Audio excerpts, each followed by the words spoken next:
Sixth time online ട്യൂഷൻ്റെ 32ാമത്തെ ദിവസത്തെ ക്ലാസ്സാണ്. അപ്പം നമ്മൾ ഇന്ന് സ്റ്റാർട്ട് ചെയ്യുന്നത് മെൻ്റൽ ഹെൽത്ത് നഴ്സിംഗ് 1 തന്നെ 5ാമത്തെ യൂണിറ്റും ഏറ്റവും പ്രധാനപ്പെട്ട ചാപ്റ്ററുകളിൽ ഒന്നാണിത്. അതായത് ട്രീറ്റ്മെൻറ്റ് മൊഡാലിറ്റീസ് ആൻഡ് തെറാപ്പീസ്.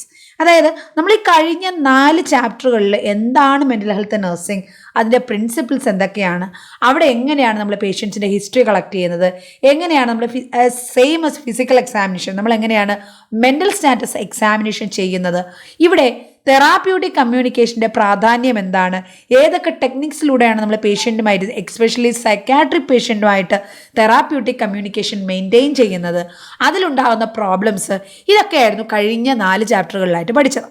ഇനി നമുക്കിനി അടുത്ത ഈ ഒരു ഇൻട്രൊഡക്ഷൻ പാർട്ട് കഴിഞ്ഞാൽ അടുത്തത് ഇനി പഠിക്കേണ്ടത് നമ്മുടെ കണ്ടീഷൻസ് ആണ്. അതായത് ഡിസോർഡേഴ്സ്, മെൻ്റൽ ഹെൽത്ത് ഡിസോർഡേഴ്സ്. നമ്മൾ ഫസ്റ്റ് സെമ്മിൽ എന്ത് പഠിച്ചു? അനാട്ടമിയും ഫിസിയോളജിയും, നോർമൽ സ്ട്രക്ചർ ഓഫ് അനാട്ടമിയും നോർമൽ ഫങ്ഷൻസ് ഓഫ് ബോഡിയും പഠിച്ചു അല്ലേ? സ്ട്രക്ചർ ആൻഡ് ഫങ്ഷൻസ്, അനാട്ടമി ഫിസിയോളജിയും രണ്ടും നമ്മൾ പഠിച്ചു. അത് കഴിഞ്ഞ ശേഷം അടുത്ത 3rd സെം ആയപ്പോൾ എന്ത് ചെയ്തു? അതിൻ്റെ അബ്നോർമാലിറ്റീസ് അഡൽട്ട് ഹെൽത്ത് നഴ്സിംഗിൽ പഠിച്ചു. സെയിം ലൈക്ക് ദാറ്റ് ഫസ്റ്റ് സെമ്മിൽ നമ്മൾ സൈക്കോളജി പഠിച്ചിട്ടുണ്ട്. സൈക്കോളജി എന്ന് പറയുന്നത് നമ്മുടെ നോർമൽ മൈൻഡ് അല്ലെങ്കിൽ സൈക്കോളജി, നമ്മുടെ മനസ്സ് എങ്ങനെയാണ് പ്രവർത്തിക്കുന്നത്, എന്തൊക്കെ പ്രോസസ്സുകളാണ് നടക്കുന്നത്, കോഗ്നിറ്റീവ് പ്രോസസ്സ്, മോട്ടിവേഷൻ, ഇമോഷൻസ്, അങ്ങനെ ഒരുപാട് കാര്യങ്ങൾ നമ്മളവിടെ പഠിച്ചു. അവിടെ നോർമലായി എന്ന് പറഞ്ഞ കാര്യങ്ങളിൽ ഉണ്ടാകാവുന്ന അബ്നോർമാലിറ്റീസാണ് സൈക്യാട്രി അല്ലെങ്കിൽ മെൻ്റൽ ഹെൽത്ത് നഴ്സിംഗ് എന്ന് പറയുന്നത്, മെൻ്റൽ ഹെൽത്ത് ഡിസോർഡേഴ്സ് എന്ന് പറയുന്നത്. അപ്പോൾ അവിടെ എന്താണ് നമ്മുടെ റോള്? ഒരു മെൻ്റൽ ഹെൽത്ത് പേഷ്യൻ്റ് വന്നു കഴിഞ്ഞാൽ നമ്മൾ എങ്ങനെയാണ് കെയർ കൊടുക്കേണ്ടത്, ഏതൊക്കെ തരത്തിലുള്ള മെൻ്റൽ ഹെൽത്ത് ഡിസോർഡേഴ്സ് ഉണ്ട്, അവയുടെ സിംറ്റംസ് എന്തൊക്കെയാണ്, അവയുടെ കാരണങ്ങൾ എന്തൊക്കെയാണ്, അതെങ്ങനെയാണ് ട്രീറ്റ് ചെയ്യേണ്ടത്, എങ്ങനെയാണ് ഡയഗ്നോസ്റ്റിക് വാല്യുവേഷൻ നടത്തുന്നത്, ഇതെല്ലാം നമ്മൾ അടുത്ത ഓരോ ചാപ്റ്ററുകളിലായിട്ട് ഓരോ ക്ലാസിഫിക്കേഷനായിട്ട് നമ്മുടെ അഡൽട്ട് ഹെൽത്ത് നഴ്സിംഗിൽ നമ്മൾ ഇൻ്റർമെൻ്ററി സിസ്റ്റം പഠിച്ചു, റീപ്രൊഡക്റ്റീവ് സിസ്റ്റം ഡിസോർഡേഴ്സ് പഠിച്ചു, കാർഡിയോവാസ്കുലർ സിസ്റ്റം ഡിസോർഡേഴ്സ് പഠിച്ചു, എൻഡോക്രൈൻ സിസ്റ്റം ഡിസോർഡേഴ്സ് പഠിച്ചു അല്ലേ? അതുപോലെ നമ്മുടെ മെൻ്റൽ ഹെൽത്ത് ഡിസോർഡേഴ്സിനെയും schizophrenia, mood disorders, organic brain disorders, അതുപോലെ പലതരത്തിലുള്ള ക്ലാസിഫിക്കേഷൻ, സബ്സ്റ്റൻസ് അബ്യൂസ് ഡിസോർഡേഴ്സ്, അങ്ങനെ പല സെഷൻസ് ആയിട്ട് ഉണ്ട്. അപ്പോൾ ഓരോ ചാപ്റ്റേഴ്സായിട്ട് നമുക്ക് പഠിക്കണം. അതിനു മുന്നേ കോമൺ ആയിട്ട് സൈക്യാട്രിയിൽ യൂസ് ചെയ്യുന്ന ട്രീറ്റ്മെൻറ്റ് മെത്തേഡുകൾ, കോമൺ ഡ്രഗ്സ് ഏതൊക്കെ, അത് നമുക്ക് ഈ ഒരു ചാപ്റ്ററിൽ ഒന്ന് ഇൻട്രൊഡക്ഷൻ പാർട്ടായിട്ട് പഠിക്കാം. വളരെ ഇമ്പോർട്ടൻ്റ്. കാരണം ഇവിടെ സൈക്യാട്രിയിൽ ടാബ്ലറ്റുകൾ അല്ലെങ്കിൽ മെഡിസിൻസ് കൊടുക്കുന്നുണ്ട്, അതോടൊപ്പം അല്ലെങ്കിൽ അതിനോടൊപ്പം അതിനല്ലെങ്കിൽ അതിനേക്കാൾ മേലെ പ്രാധാന്യം കുറേ തെറാപ്പീസിനുണ്ട്. ആ തെറാപ്പികളെല്ലാം നമ്മളിവിടെ ഇന്ന് ഈ ഒരു ചാപ്റ്ററിലാണ് പഠിക്കാൻ പോകുന്നത്. അപ്പോൾ ഈ ഒരു ചാപ്റ്റർ ഇന്നുകൊണ്ട് തീരത്തില്ല, വളരെ വലിയൊരു ചാപ്റ്ററാണ്, ഒരുപാട് കാര്യങ്ങൾ നമുക്ക് പഠിക്കാനുണ്ട്. അപ്പോൾ ഒന്നുകൂടെ ഞാൻ എടുത്തു പറയുന്നു, it's very very important. Conditions പഠിക്കുന്നത് പോലെ തന്നെ സൈക്യാട്രിയിൽ അതിൻ്റെ ട്രീറ്റ്മെൻറ്റിന് പ്രാധാന്യം കൊടുക്കണം. കാരണം അതിൽ ഓരോ ട്രീറ്റ്മെൻറ്റ് മെത്തേഡ് മാത്രമായിട്ടും essay ക്വസ്റ്റ്യൻസ് വരാം. ഓക്കെ, അപ്പോൾ നമുക്ക് ഈ ഒരു ചാപ്റ്ററിൻ്റെ ഫസ്റ്റ് പാർട്ടിലോട്ട് പോകാം. ഇവിടെ എന്തൊക്കെയാണ് നമ്മൾ പഠിക്കുന്നത്? Treatment modalities and therapies. അപ്പോൾ ഞാൻ ഈ ഒരു ചാപ്റ്ററിൻ്റെ സിലബസ് ആണ് ഇവിടെ കാണിച്ചിരിക്കുന്നത്. Treatment modalities and therapies used in mental disorders.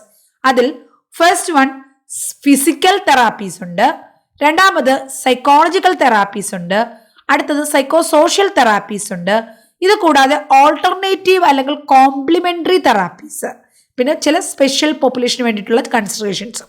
ഇത്രയും കാര്യങ്ങളാണ് ഈ ഒരു ചാപ്റ്ററിനകത്ത് നമുക്ക് പഠിക്കാനുള്ളത്. അപ്പോൾ ഇതിലെ ഓരോ സെക്ഷനും, ഇപ്പോൾ ആദ്യത്തെ സെക്ഷൻ തന്നെ പറയുന്നത് ഫിസിക്കൽ തെറാപ്പീസ്, ഫിസിക്കലി നമ്മുടെ ശരീരത്തിന് നടത്തുന്ന തെറാപ്പീസ്. അതിൽ വരുന്നതാണ് സൈക്കോ ഫാർമക്കോളജി, അതായത് സൈക്യാട്രിയിൽ ഉപയോഗിക്കുന്ന ഡ്രഗ്സ് എല്ലാം തന്നെ നമ്മൾ പഠിക്കുന്നത് ഇതിനുള്ളിലാണ്. ഈ ഒരൊറ്റ വേർഡിൽ മെൻഷൻ ചെയ്തിരിക്കുന്ന ഈ ഒരു പോർഷൻ തന്നെ പഠിച്ചു തീർക്കണമെങ്കിൽ 2-3 ക്ലാസ് വേണ്ടി വരും. അത്രത്തോളം ഡ്രഗ്സും ക്ലാസിഫിക്കേഷൻസും അതിൻ്റെ സൈഡ് എഫക്ട്സും അതിൻ്റെ ഓരോ ഡ്രഗ്സിൻ്റെ എഫക്റ്റും അതിൻ്റെ നഴ്സിംഗ് കൺസിഡറേഷൻസും കോംപ്ലിക്കേഷൻസും ഒക്കെ വെച്ചിട്ട് ക്വസ്റ്റ്യൻസ് വരാം. ഓരോ ഡ്രഗ്സിനും പലതരത്തിലുള്ള സൈഡ് എഫക്ട്സ് ഉണ്ട്, ഓരോ ടെർമിനോളജീസ് ഉണ്ട്, അത് ബേസ് ചെയ്ത് ക്വസ്റ്റ്യൻസ് വരാറുണ്ട്. So it's very very important to study very detailly psychopharmacology. അതുപോലെ അടുത്ത സെക്ഷനാണ് ECT. എന്താണ് ECT? നമ്മൾ സിനിമയിലൊക്കെ കണ്ടിട്ടുണ്ട്. മെന്റൽ ഡിസോർഡർ ആണ് അല്ലേ, ചിലപ്പോൾ ഷോക്ക് ഒക്കെ കൊടുക്കാറുണ്ടല്ലേ എന്ന് നമ്മൾ കേട്ടിട്ടുണ്ട്. ഈ ഷോക്ക് കൊടുക്കുക എന്ന് പറഞ്ഞാൽ അതിനെയാണ് ഈ ഇലക്ട്രോ കൺവൽസീവ് തെറാപ്പി അല്ലെങ്കിൽ ECT എന്ന് പറയുന്നത്. അത് സൈക്യാട്രി പേഷ്യൻസിന് മാത്രമല്ല ന്യൂറോ പേഷ്യൻസിന്. അപ്പോൾ ഈ സൈക്യാട്രി എന്ന് പറഞ്ഞു കഴിഞ്ഞാൽ ന്യൂറോ എന്ന് പറഞ്ഞാൽ പരസ്പരം കണക്റ്റഡ് ആണ്. കാരണം ഇത് രണ്ടും നമ്മുടെ ബ്രെയിൻ റിലേറ്റഡ് ആണ്, നമ്മുടെ മനസ്സ് റിലേറ്റഡ് ആണ് അല്ലേ. അപ്പം ബ്രെയിൻ ഇല്ലെങ്കിൽ മനസ്സില്ല, മനസ്സില്ലെങ്കിൽ ബ്രെയിനും ഇല്ല. സോ ഇതിന് രണ്ടിനുമുള്ള ഒരു ട്രീറ്റ്മെൻറ്റ് മൊഡാലിറ്റിയാണ് ഇലക്ട്രോ കൺവൽസീവ് തെറാപ്പി. അതും 10 മാർക്കിന് ചോദിക്കാവുന്ന ഒരു ക്വസ്റ്റ്യൻ ആണ്. ഈ ഒരു സൈക്കോ ഫാർമക്കോളജിയിലും 10 മാർക്കിനും 5 മാർക്കിനും 2 മാർക്കിനും 1 മാർക്ക് ഏത് രീതിയിൽ വേണമെങ്കിൽ ക്വസ്റ്റ്യൻസ് ചോദിക്കാം. ECT അതുപോലെ 10 മാർക്കിനും 5 മാർക്കിനും 2 മാർക്കിന് റെയറാണ്. പക്ഷെ അല്ലെങ്കിൽ വേണമെങ്കിൽ അതിൽ സ്പെസിഫൈഡ് പോയിന്റ്സ് മാത്രം ചോദിക്കാം.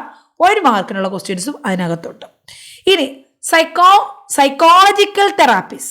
Psycho therapy very very important. പല തരത്തിലുള്ള സൈക്കോ തെറാപ്പികളുണ്ട്. Types of psychotherapies. Behaviour therapy, CBT, ഇതെല്ലാം 5 മാർക്കിനുള്ള ക്വസ്റ്റ്യൻസ് ആണ്.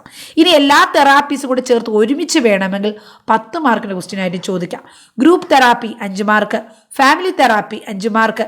ഇങ്ങനെ ഇത്രയും മാത്രമല്ല, ഇന്നലെ ഡയറക്റ്റ്ലി മെൻഷൻ ചെയ്യാത്ത ഒരുപാട് തെറാപ്പീസ് ഉണ്ട്. അതെല്ലാം നമ്മൾ ഈ ഒരു ചാപ്റ്ററിൽ പഠിക്കുന്നുണ്ട്. ഇത് കൂടാതെ നമ്മുടെ ഈ ഒരു സൈക്യാട്രി അല്ലെങ്കിൽ സൈക്യാട്രി പേഷ്യൻസിന് നമ്മുടെ ഈ ഒരു സൈക്കോ ഫാർമക്കോളജി അല്ലെങ്കിൽ സൈക്യാട്രി ഡ്രഗ്സ് ഷോക്ക് കൊടുക്കുന്ന ഇലക്ട്രോ കൺവൽസീവ് തെറാപ്പി, ഇത് കൂടാതെ പലതരത്തിലുള്ള therapies, psychological therapies, psycho therapy, behaviour therapy, group therapy, family therapy, therapeutic community, art therapy, dance therapy, music therapy, occupational therapy, അങ്ങനെ പലതരത്തിലുള്ള തെറാപ്പീസ് യൂസ് ചെയ്യുന്നു. ഒപ്പം പേഷ്യൻറ്റിന് ഇപ്പോൾ എക്സ്പെഷ്യലി ടെൻസ്ഡ് ആയിട്ടുള്ള പേഷ്യൻസ്, വയലേറ്റഡ് ആയിട്ടുള്ള അല്ലെങ്കിൽ എന്താ പറയുക വയലൻസ് ഉള്ള പേഷ്യൻസ് അല്ലെങ്കിൽ അഗ്രസീവ് ആയിട്ടുള്ള പേഷ്യൻസ് ഒക്കെ ആണെങ്കിൽ അവരെ ഒന്ന് കൂളാക്കാനും അവരുടെ ബിഹേവിയർ ഒന്ന് കൺട്രോൾ ചെയ്യാനൊക്കെ സഹായിക്കുന്ന ചില ഓൾട്ടർനേറ്റീവ്, ഇത് കൂടാതെയുള്ള തെറാപ്പീസ് അല്ലെങ്കിൽ ഇതിനൊപ്പം, അതായത് നമ്മൾ സൈക്കോ ഫാർമക്കോളജി ഒന്നും കൊടുക്കാതെ അല്ലെങ്കിൽ ഡ്രഗ്സ് ഒന്നും കൊടുക്കുന്നില്ല എന്നല്ല, ഡ്രഗ്സ് കൊടുക്കുന്നു, പല തെറാപ്പീസ് നടത്തുന്നു, ഒപ്പം നമ്മളവിടെ ചില കോംപ്ലിമെൻ്ററി മെത്തേഡുകൾ യൂസ് ചെയ്യാറുണ്ട്. Like yoga, meditation, relaxation. ഇതിന് കോംപ്ലിമെൻ്ററി യൂസ് ചെയ്യുന്നതാണ്. അപ്പോൾ അത് വേണമെങ്കിൽ കോംപ്ലിമെൻ്ററി തെറാപ്പീസ് എന്ന് പറഞ്ഞ് 5 മാർക്കിന് വേണം ചോദിക്കാം. പക്ഷേ റെയറാണ്. പക്ഷേ ഇമ്പോർട്ടൻ്റ് ആയിട്ടുള്ള ടോപ്പിക്കാണ്, അറിഞ്ഞിരിക്കേണ്ട കാര്യമാണ് യോഗയുടെ പ്രാധാന്യം, മെഡിറ്റേഷൻ്റെ പ്രാധാന്യം, റിലാക്സേഷൻ്റെ പ്രാധാന്യമൊക്കെ. അപ്പോൾ ഇത്രയുമാണ് ഈ ഒരു ചാപ്റ്റർ വരുന്നത്. വളരെ വലിയൊരു ചാപ്റ്ററാണ്. സിലബസ് വൈസ് നോക്കുമ്പോൾ ചെറുതാണെന്ന് തോന്നുമെങ്കിലും ഒരുപാട് കാര്യങ്ങൾ പഠിക്കാനുണ്ട്. ഈ ഒരു ചാപ്റ്റർ നിങ്ങൾ തറവായിട്ട് പഠിച്ചാൽ അടുത്ത ചാപ്റ്റർ മുതൽ, അടുത്ത യൂണിറ്റ് മുതൽ, 6ാമത്തെ യൂണിറ്റ് മുതൽ നിങ്ങൾ മെൻ്റൽ ഹെൽത്ത് നഴ്സിംഗ് 1ലും മെൻ്റൽ ഹെൽത്ത് നഴ്സിംഗ് 2ലും പഠിക്കാൻ പോകുന്ന എല്ലാ ഡിസോർഡേഴ്സിൻ്റെയും ട്രീറ്റ്മെൻറ്റ് ഇവിടെ നമ്മൾ പഠിക്കുന്നുണ്ട്. അവിടെ നമ്മൾ ട്രീറ്റ്മെൻറ്റ് പഠിക്കുമ്പോൾ ജസ്റ്റ് ആൻറ്റിസൈക്കോട്ടിക്സ് യൂസ് ചെയ്യുന്നു, ഇന്ന ഡ്രഗ്സ് ആണ് അതിന് എക്സാമ്പിൾ എന്ന് മാത്രമേ നമ്മൾ അവിടെ എഴുതുള്ളൂ. ഇവിടെ ഈ ചാപ്റ്ററിലാണ് എന്താണ് ആൻറ്റിസൈക്കോട്ടിക്സ്, അതിൻ്റെ യൂസ് എന്താണ്, അതെന്താണ് ആക്ഷൻ, എന്താണ് അതിൻ്റെ ഫാർമക്കോകൈനറ്റിക്സ്, ഏതൊക്കെ ക്ലാസിഫിക്കേഷൻ, ഓരോ ഡ്രഗ്സിൻ്റെ സൈഡ് എഫക്ട്സ്, നഴ്സിംഗ് റെസ്പോൺസിബിലിറ്റീസ്, ഇതെല്ലാം നമ്മൾ പഠിക്കുന്നത് ഇവിടെയാണ്. So this point can be added in other next conditions also. നിങ്ങൾ എപ്പോഴാണോ സൈക്കാട്രിക് ഡിസോർഡേഴ്സ് പഠിക്കുന്നത് അത് റിലേറ്റഡ് ആയിട്ടൊരു ക്വസ്റ്റ്യൻ വരുമ്പോൾ അവിടെ ജസ്റ്റ് ആൻറ്റിസൈക്കോട്ടിക്സ് എന്ന് മാത്രം എഴുതാതെ ആൻറ്റിസൈക്കോട്ടിക്സിൻ്റെ എഫക്റ്റും അതിൻ്റെ പ്രിക്കോഷൻസും അല്ലെങ്കിൽ അത് കൊടുക്കുമ്പോൾ സൈഡ് എഫക്ട്സിനെ കുറിച്ചും അതിൻ്റെ നഴ്സിംഗ് കൺസിഡറേഷൻസിനെ കുറിച്ചും ഒക്കെ നിങ്ങൾക്ക് അവിടെ ആഡ് ചെയ്യാം ബേസ്ഡ് ഓൺ ദ മാർക്ക്. ആ ക്വസ്റ്റ്യൻ എത്രയാണോ മാർക്ക് അതനുസരിച്ച് നിങ്ങൾക്ക് അവിടെ പോയിന്റുകൾ ആഡ് ചെയ്യാൻ പറ്റും. അപ്പോൾ നമുക്ക് 1 by 1 ആയിട്ട് പഠിക്കാം. ഡീറ്റെയിൽ ആയിട്ടുള്ള നോട്ട് ഞാൻ ഇതിന് തരുന്നുണ്ട്. വളരെ ഷോർട്ടാണ്, എന്നാൽ കൃത്യമായിട്ട് വായിച്ചെടുക്കാൻ പറ്റുന്ന നല്ല നോട്ട് നിങ്ങൾക്ക് തരുന്നുണ്ട്, ഡീറ്റെയിൽ എല്ലാ തെറാപ്പീസും ഉൾപ്പെടുത്തിയിട്ട്. അതുകൂടാതെ പക്ഷെ നമ്മൾ ഇന്ന് പഠിക്കുന്നത് നമ്മുടെ ടെക്സ്റ്റ് ബുക്ക് ഉപയോഗിച്ചിട്ടാണ്. ശ്രീവാണി ടെക്സ്റ്റ് ബുക്ക് ഡീറ്റെയിൽ ആയിട്ടുള്ള ടെക്സ്റ്റ് ബുക്കാണ്. നമ്മൾ അത് വെച്ചിട്ടാണ് സൈക്യാട്രി പഠിക്കുന്നത്. Therapeutic modalities in psychiatry. അപ്പോൾ ഇവിടെ നോക്കാം, ഇവിടെ ഈ ഒരു ലെഫ്റ്റ് സൈഡിലായിട്ട് ഈ ഒരു ചാപ്റ്ററിനകത്ത് നമ്മൾ പഠിക്കാൻ പോകുന്ന എല്ലാ തെറാപ്പീസും ലിസ്റ്റ് ഡൗൺ ചെയ്തിട്ടുണ്ട്. ഇതെല്ലാം നിങ്ങൾ പഠിക്കണം, ഇതിലൊന്നും നിങ്ങൾ ഒഴിവാക്കേണ്ടതില്ല, എല്ലാം പഠിക്കണം. പക്ഷെ അതിൽ എന്താ പറയുക, കൂടുതൽ തവണ ചോദിച്ചിട്ടുള്ള ക്വസ്റ്റ്യൻസ് അത് ഞാൻ ലിസ്റ്റായിട്ട് തരും. അതിന് കുറച്ചുകൂടെ ഒന്ന് പ്രാധാന്യം കൊടുത്ത് പഠിക്കണമെന്ന് മാത്രമേ ഉള്ളൂ. അപ്പം നമ്മുടെ സിലബസിൽ പറഞ്ഞതുപോലെ തന്നെ ഫസ്റ്റ് സെക്ഷൻ ഫിസിക്കൽ തെറാപ്പീസ് ആയിരുന്നു. അതിൽ ആദ്യത്തെ സെഷൻ സൈക്കോ ഫാർമക്കോളജി ആണ്. സൈക്കോ ഫാർമക്കോളജി മീൻസ് ഫാർമക്കോളജി എന്നുള്ള വേർഡിൽ തന്നെ നമുക്കറിയാം it is related to drugs. Drugs എന്ന് പറയുമ്പോൾ ഏതൊക്കെ ക്ലാസിഫിക്കേഷൻ നമുക്ക് അവിടെ പഠിക്കാനുണ്ട്. ആൻറ്റിസൈക്കോട്ടിക്സ്, antidepressants, lithium and other mood stabilizing drugs, anxiolytics, hypnosedatives, anti-Parkinsonian agents, and abuse drugs used in child psychiatry. പിന്നെ ഇതുകൂടാതെ ECT, ഇലക്ട്രോ കൺവൾസീവ് തെറാപ്പി. അടുത്തത് ഇത്രയും ക്ലാസിഫിക്കേഷൻസ് മെയിനായിട്ട് ഡ്രഗ്സ് ഉണ്ട്. അത് കഴിഞ്ഞാൽ ECT അല്ലെങ്കിൽ ഇലക്ട്രോ കൺവൾസീവ് തെറാപ്പി, പിന്നെ സൈക്കോ സർജറി, അതായത് ബ്രെയിൻ റിലേറ്റഡ് ആയിട്ടുള്ള സർജിക്കൽ ട്രീറ്റ്മെൻറ്റുകൾ. ഇതുകൂടാതെ സൈക്കോളജിക്കൽ തെറാപ്പീസ്, സൈക്കോളജിക്കലും സൈക്കോ സോഷ്യൽ തെറാപ്പീസ്. അതിൽ വരുന്നതാണ് സൈക്കോ തെറാപ്പി അല്ലെങ്കിൽ psychoanalytical therapy, behaviour therapy, cognitive therapy, hypnosis, abreaction therapy, relaxation therapy, individual psychotherapy, supportive psychotherapy എന്നൊക്കെ ഉള്ളത് സൈക്കോ തെറാപ്പിയുടെ തന്നെ പല ടൈപ്പുകളാണ്. Supportive psychotherapy, group therapy, family therapy, marital therapy, milieu therapy, therapeutic community, പിന്നെ activity തെറാപ്പികൾ അടുത്തൊരു സെക്ഷനുണ്ട്. അതിൽ occupational therapy, recreational therapy, educational therapy, Biblio therapy, play therapy, music therapy, dance therapy, art therapy. ഇത് കൂടാതെ ഈ തെറാപ്പികളിലെല്ലാം ഓരോ തെറാപ്പീസ് പഠിക്കുമ്പോഴും അവിടെ നേഴ്സസിൻ്റെ role എന്താണ് അതും കൂടെ നമ്മൾ അറിഞ്ഞിരിക്കണം. അപ്പോൾ നമുക്ക് സ്റ്റാർട്ട് ചെയ്യാം. ഞാനത് കംപ്ലീറ്റ് ടെക്സ്റ്റ് ബുക്ക് വായിച്ച് തന്നെയാണ് പഠിപ്പിക്കാൻ പോകുന്നത്. ഇമ്പോർട്ടൻ്റ് എന്ന് പറയുന്ന എല്ലാ പോയിന്റുകളും നിങ്ങൾ നോട്ട് ചെയ്തതിനെ പഠിക്കുക. ഏത് പോയിന്റ് ഇപ്പം നിങ്ങൾക്ക് പല യൂണിവേഴ്സിറ്റികളിലും എക്സാമിന് എന്താണ് give reason for this one എന്ന് പറഞ്ഞിട്ടൊരു ക്വസ്റ്റ്യൻ പാറ്റേൺ ഉണ്ട്. അപ്പോൾ അവിടെ ഒരു സ്റ്റേറ്റ്മെൻറ്റ് പറയുമ്പോൾ അതിൻ്റെ കാരണം, അത് എന്തുകൊണ്ട് അങ്ങനെ ചെയ്യുന്നു, എന്താണ് അതിൻ്റെ ഇമ്പോർട്ടൻസ്, അത് നിങ്ങളവിടെ വിശദീകരിക്കണം. അങ്ങനെയുള്ള ക്വസ്റ്റ്യൻസ് നിങ്ങൾ എഴുതണമെങ്കിൽ നിങ്ങൾക്ക് അതിൻ്റെ ഒരു ബേസിക് ഐഡിയ ഉണ്ടായിരിക്കണം. Patients suffering from physical illnesses are given specific treatment because the causes are specific and the signs and symptoms are specific. നമുക്ക് ന്യൂമോണിയ ഉള്ള ഒരു പേഷ്യൻ്റ് നമ്മുടെ മുന്നിലുണ്ട്. നമുക്കവിടെ കൃത്യമായിട്ട് അറിയാം ആ പേഷ്യൻ്റ് ജോലി ചെയ്യുന്നത് വളരെയധികം ഡസ്റ്റി ആയിട്ടുള്ള എൻവറോൺമെൻറ്റിലാണ്.